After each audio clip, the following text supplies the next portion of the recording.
Hi guys. Thank you so much for being here with me tonight. Today's video is going to be a continuation of James and the Giant Peach by Roald Dahl. I'm very excited to continue reading all of these books for you. But I'm also excited to start reading some new books. I recently on my channel have started reading Matilda, also by Roald Dahl. And I think that the next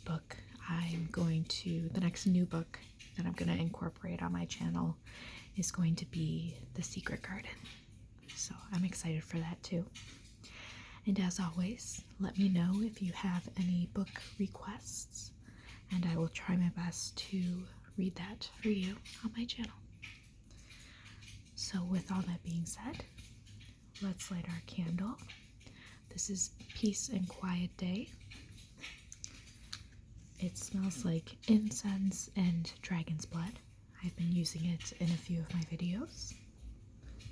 And then I'm going to take a sip of my water, and then we will begin.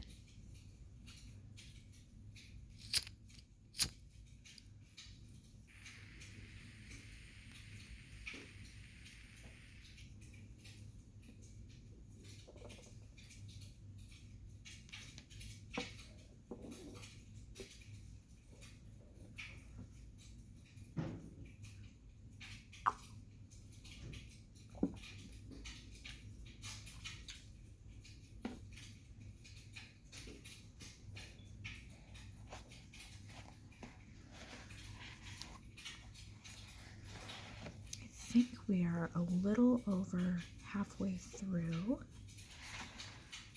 Let's see.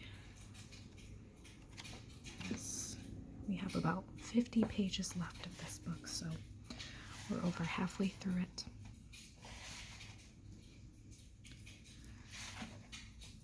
Chapter 26. The centipede, who had begun dancing wildly around the deck during this song, had suddenly gone too close to the downward curving edge of the peach, and for 3 awful seconds he had stood teetering on the brink, swinging his legs frantically in circles in an effort to stop himself from falling over backwards into space. But before anyone could reach him, down he went. He gave a shriek of terror as he fell, and the others, rushing to the side and peering over, saw his poor long body tumbling over and over through the air, getting smaller and smaller until it was out of sight. "Silkworm," yelled James, "quick, start the spinning." The silkworm sighed, for she was still very tired from spinning all that silk for the seagulls, but she did as she was told. "I'm going down after him," cried James, grabbing the silk string as it started coming out of the silkworm and tying the end of it around his waist. "The rest of you hold on to Silkworm so I don't pull her over with me, and later on, if you feel 3 tugs on the string, start hauling me up again."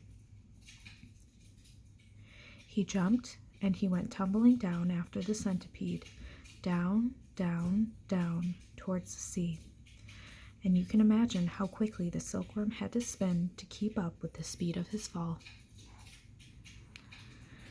"We'll never see either of them again," cried the ladybird. Oh dear, just when we were all so happy too." Miss Spider, the glowworm, and the ladybird all began to cry. So did the earthworm. "I don't care a bit about the centipede," the earthworm sobbed, "but I really did love that little boy." Very softly, the old green grasshopper started to play the funeral march on his violin, and by the time he had finished, everyone, including himself, was in a flood of tears. Suddenly, there came 3 sharp tugs on the rope. "Pull!" shouted the old green grasshopper. "Everyone get behind me and pull." There was about a mile of string to be hauled in, but they all worked like mad, and in the end, over the side of the peach, there appeared a dripping wet James with a dripping wet centipede clinging to him tightly with all 42 of his legs. "He saved me," gasped the centipede. "He swam around in the middle of the Atlantic Ocean until he found me." "My dear boy," the old green grasshopper said, patting James on the back, "I do congratulate you." "My boots!" cried the centipede. "Just look at my precious boots. They are ruined by the water." "Be quiet," the earthworm said. "You are lucky to be alive." "Are we still going up and up?" asked James. "We certainly are," answered the old green grasshopper, "and it's beginning to get dark." "I know. It'll soon be night. Why don't we all go down below and keep warm until tomorrow morning?" Miss Spider suggested. "No," the old green grasshopper said. "I think that would be very unwise.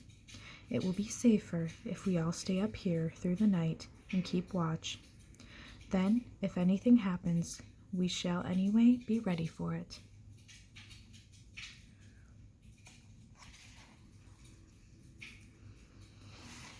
Chapter 27. James Henry Trotter and his companions crouched close together on top of the peach as the night began closing in around them. Clouds like mountains towered high above their heads on all sides, mysterious, menacing, overwhelming. Gradually, it grew darker and darker, and then a pale three-quarter moon came up over the tops of the clouds and cast an eerie light over the whole scene. The giant peach swayed gently from side to side as it floated along, and the hundreds of silky white strings going upward from its stem were beautiful in the moonlight. So also was the great flock of seagulls overhead. There was not a sound anywhere. Traveling upon the peach was not in the least like traveling in an aeroplane. The airplane comes clattering and roaring through the sky, and whatever might be lurking secretly up there in the great cloud mountains goes running for cover as its approach. If you hear any rain, it is raining where I am, so just so you know. That is why people who travel in airplanes never see anything. But the peach, ah yes, the peach was a soft, stealthy traveler, making no noise at all as it floated along.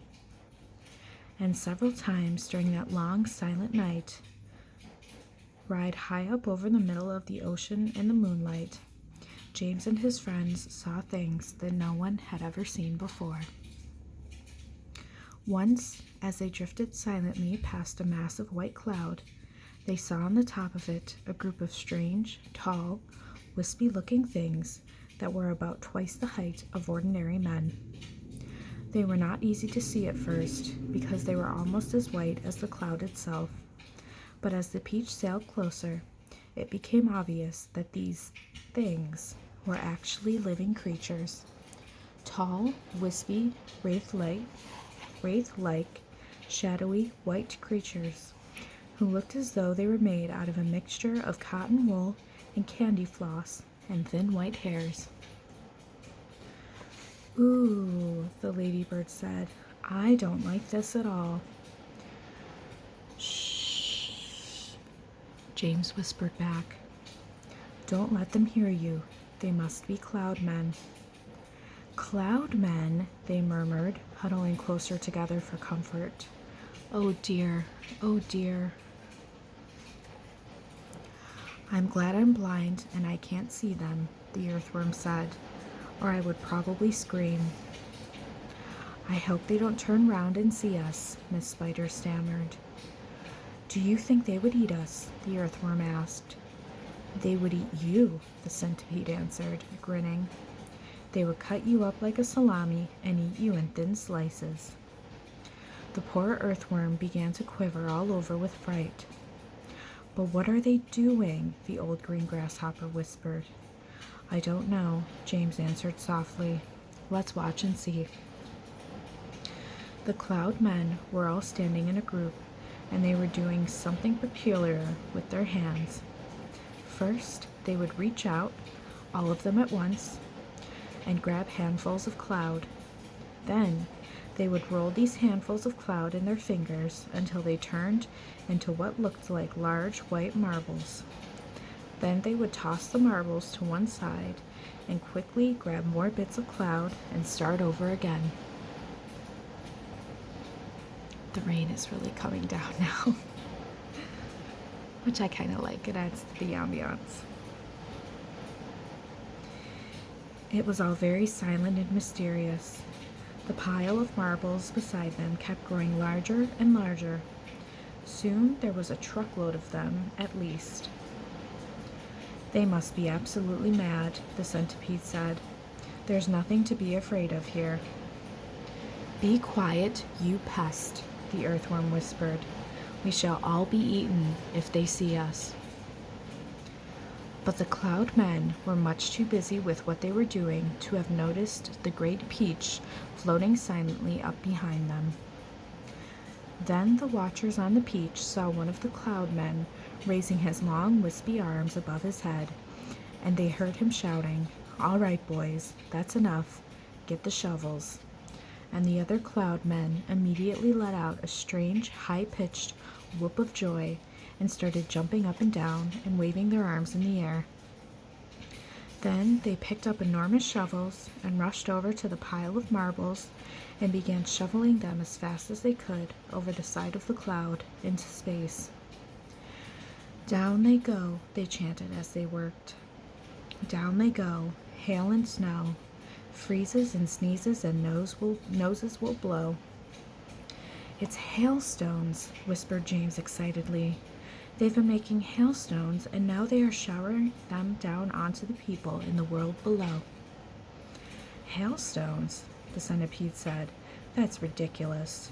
This is summertime. You don't have hailstones in the summertime. They are practicing for the winter, James told him. I don't believe it, shouted the centipede, raising his voice. Shh, the others whispered. And James said softly, For heaven's sake, centipede, don't make so much noise. The centipede roared with laughter. Those imbeciles couldn't hear anything, he cried, and they're deaf as doorknobs. You watch. And before anyone could stop him, he had cupped his front feet to his mouth and was yelling at the cloudmen as loud as he could. Idiots, he yelled, nincompoops, half-wits, blunderheads, asses. What on earth do you think you're doing over there? The effect was immediate. The cloud men jumped round as if they had been stung by wasps, and when they saw the great golden peach floating past them, not 50 yards away in the sky, they gave a yelp of surprise and dropped their shovels to the ground. And there they stood, with the moonlight streaming down all over them, absolutely motionless, like a group of tall, white, hairy statues, staring and staring at the gigantic fruit as it went sailing by. The passengers on the peach, all except the centipede, sat frozen with terror, looking back at the cloudmen and wondering what was going to happen next. Now you've done it, you loathsome pest, whispered the earthworm to the centipede. I'm not frightened of them, shouted the centipede, and to show everybody once again that he wasn't, he stood up to his full height and started dancing about and making insulting signs at the cloudmen with all 42 of his legs. This evidently infuriated the cloudmen beyond belief. All at once, they spun around and grabbed great handfuls of hailstones and rushed to the edge of the cloud and started throwing them at the peach, shrieking with fury all the time.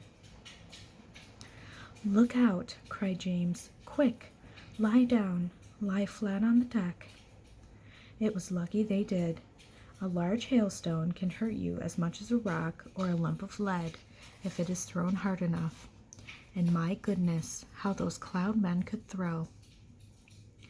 The hailstones came whizzing through the air like bullets from a machine gun, and James could hear them smashing against the sides of the peach and burying themselves in the peach flesh with horrible squelching noises. Plop, plop, plop, plop. And then ping, ping, ping, as they bounced off the poor ladybird's shell because she couldn't lie as flat as the others. And then crack, as one of them hit the centipede right on the nose, and crack, again as another one hit him somewhere else. Ow, he cried. Ow, stop, stop, stop. But the cloudmen had no intention of stopping. James could see them rushing about on the cloud like a lot of huge hairy ghosts, picking up hailstones from the pile, dashing to the edge of the cloud, hurling the hailstones at the peach, dashing back again to get more, and then, when the pile of stones was all gone, they simply grabbed handfuls of cloud and made as many more as they wanted, and much bigger ones now, some of them as large as cannonballs.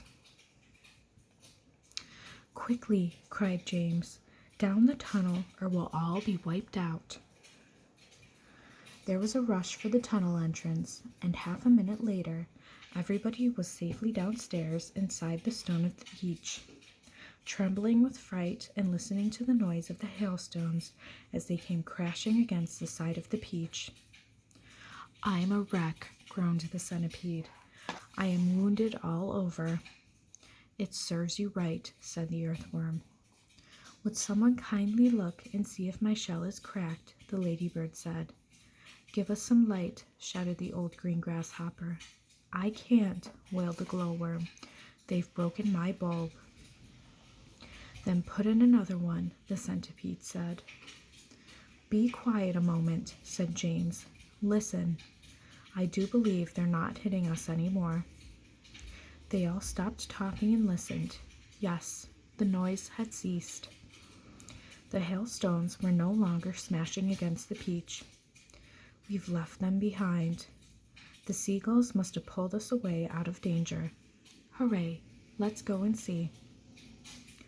Cautiously, with James going first, they all climbed back up the tunnel. James poked his head out and looked around. It's all clear, he called. I can't see them anywhere.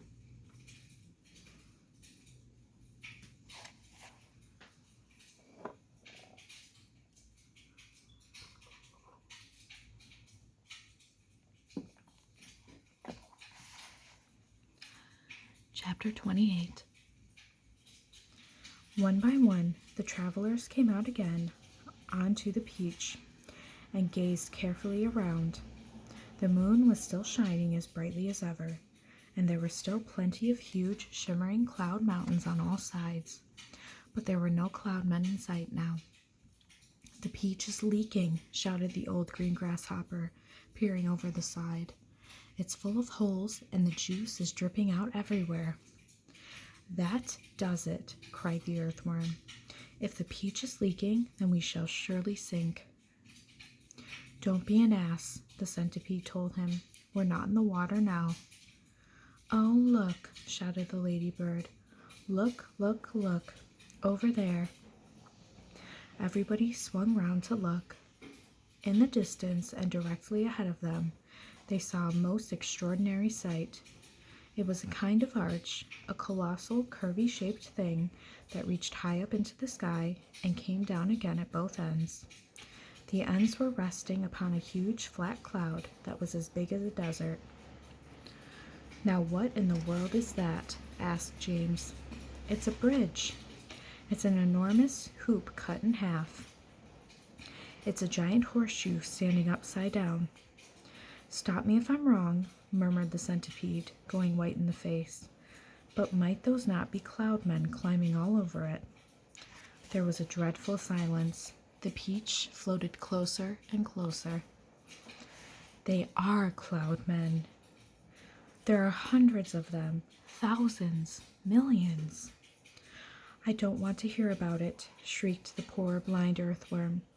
I'd rather be on the end of a of a fish hook and used as bait than come up against those terrible creatures again. I'd rather be fried alive and eaten by a Mexican, wailed the old green grasshopper. Please keep quiet, whispered James. It's our only hope. They crouched very still on top of the peach, staring at the cloudmen. The whole surface of the cloud was literally swarming with them, and there were hundreds more up and above, climbing about on that monstrous, crazy arch. But what is that thing? Whispered the ladybird. And what are they doing to it? I don't care what they're doing to it, the centipede said, scuttling over to the tunnel entrance. They're not staying up there. I'm not staying up here. Goodbye. But the rest of them were too frightened or too hypnotized by the whole affair to make a move. Do you know what? James whispered. What? They said. What? That enormous arch. They seem to be painting it. They've got pots of paints and big brushes. You look. And he was quite right. The travelers were close enough now to see that this is exactly what the cloudmen were doing. They all had huge brushes in their hands, and they were splashing the paint onto the great curvy arch in a frenzy of speed, so fast, in fact, that in a few minutes the whole of the arch became covered with the most glorious colors: reds, blues, greens, yellows, and purples. It's a rainbow, everyone said at once. They are making a rainbow. Oh, isn't it beautiful? Just look at the colors. Centipede, they shouted. You must come up and see this. They were so enthralled by the beauty and brilliance of the rainbow that they forgot to keep their voices low any longer. The centipede poked his head cautiously out of the tunnel entrance. Well, well, well, he said. I've always wondered how those things were made. But why all of the ropes? What are they doing with those ropes? Good heavens, they are pushing it off the cloud, cried James. There it goes. They are lowering it down to earth with ropes. And I'll tell you something else, the centipede said sharply. If I'm not greatly mistaken, we ourselves are going to bump right into it. Bless my soul, he's right, the old green grasshopper exclaimed. The rainbow was now dangling in the air below the cloud. The peach was also just below the level of the cloud, and it was heading directly towards the rainbow, traveling rather fast. We are lost, Miss Spider cried, bringing her feet again. The end has come. I can't stand it, wailed the earthworm. Tell me what's happening. We're going to miss it, shouted the ladybird. No, we're not. Yes, we are. Yes, yes. No. Oh, my heavens. Hold on, everybody, James called out, and suddenly there was a tremendous thud as the peach went crashing into the top of the rainbow. This was followed by an awful splintering noise as the enormous rainbow snapped right across the middle and became two separate pieces. The next thing that happened was extremely unfortunate.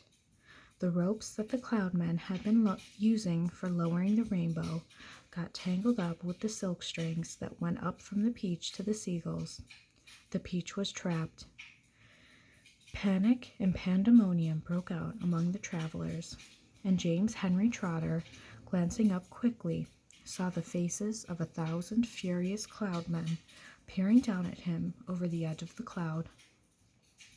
The faces had almost no shape at all because of the long white hairs that covered them. There were no noses, no mouths, no ears, no chins. Only the eyes were visible in each face, 2 small black eyes glinting malevolently through the hairs. Then came the most frightening thing of all. One cloudman, a huge hairy creature who must have been 14 feet tall at least, suddenly stood up and made a tremendous leap off the side of the cloud. trying to get to one of the silk strings above the peach. James and his friends saw him go flying through the air above them, his arms outstretched in front of him, reaching for the nearest string, and they saw him grab it and cling to it with his hands and legs. And then, very, very slowly, hand over hand, he began to come down the string. "Mercy, help, save us," cried the ladybird. "He's coming down to eat us," wailed the old green grasshopper. "Jump overboard." "Then eat the earthworm first," shouted the centipede. "It's no good eating me. I'm full of bones like a kipper." "Centipede," yelled James, "quickly, bite through that string, the one he's coming down on." The centipede rushed over to the stem of the peach and took the silk string in his teeth and bit through it with one snap of his jaws. Immediately, far above them, a single seagull was seen to come away from the rest of the flock and go flying off with a long string trailing from its neck. And clinging desperately to the end of the string, shouting and cursing with fury, was the huge, hairy cloud man.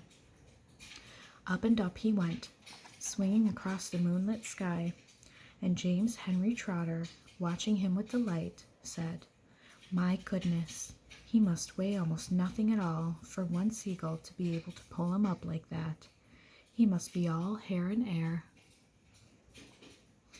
The rest of the cloudmen were so flabbergasted at seeing one of their company carried away in this manner that they let go the ropes they were holding, and then, of course, down went the rainbow, both halves of it together, tumbling towards the earth below.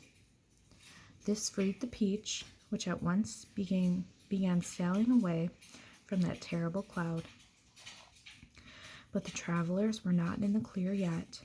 The infuriated cloud men jumped up and ran after them along the cloud, pelting them mercilessly with all sorts of hard and horrible objects.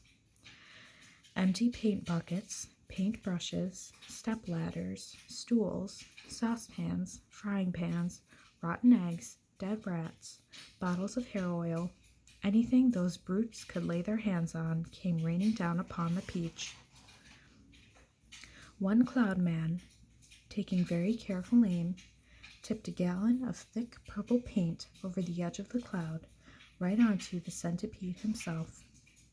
The centipede screamed with anger. "My legs," he cried. They are all sticking together. I can't walk, and my eyelids won't open. I can't see, and my boots are ruined." But for the moment, everyone was far too busy dodging the things that the cloudmen were throwing to pay any attention to the centipede. "The paint is drying," he moaned. "It's going hard. I can't move my legs. I can't move anything." "You can still move your mouth," the earthworm said, "and that is a great pity." "James," bawled the centipede, "please help me. Wash off this paint. Scrape it off. Anything." And that is where I'm going to leave off the story. That was a very intense reading. I remember those cloudmen, but I don't remember them being so aggressive. So I hope that even though it was a little intense, that this still was able to relax you and get you ready for a beautiful night's sleep. Have a great night, and I will see you in my next video. Good night.